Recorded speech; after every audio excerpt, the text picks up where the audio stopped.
माझं पहिलं पुस्तक आहे नावामागे दडलंय काय. तर पुण्याची खासियत आहे इथं वेगवेगळ्या देवतांना, रस्त्यांना वेगवेगळी मनोरंजक नावं आहेत.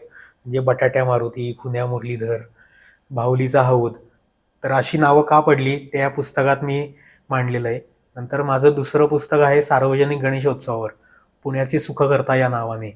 तर माझ्याबरोबर सहलेखक म्हणून स्वप्नील नहार सुद्धा होते. हेच पुस्तक पुणे गणेश फेस्टिवल नावाने इंग्लिशमध्ये सुद्धा आहे. माझं तिसरं पुस्तक आहे ज्ञात अज्ञात पुणे.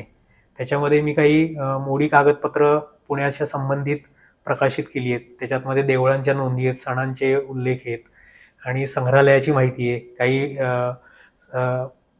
देवळं सुद्धा त्याच्यामध्ये आहेत. असं त्या पुस्तकामध्ये समाविष्ट आहे. आणि आत्ताच मध्यंतरी एक पुस्तक प्रकाशित झालं. ते माझं चौथं पुस्तक. ते म्हणजे पुण्याची समृद्ध बुधवारपेठ. तर बुधवार पेठेकडे एका वेगळ्या अँगलने लोकांकडून पाहिलं जातं, पुणेकरांकडून सुद्धा आणि पुण्याच्या बाहेरच्या लोकांकडून सुद्धा. नेहमी हा थट्टेचा विषय असतो, पण एक ते समाजाचा अंग आहे.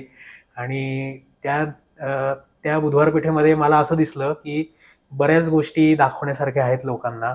त्याचा इतिहास आहे, त्याचा आत्ता वर्तमानात सुद्धा खूप चांगलं रूप आहे. तर नाण्याची दुसरी बाजू मांडावी बुधवार पेठेची, म्हणून मी हे बुधवार पेठ पुस्तक लिहिलेलं आहे.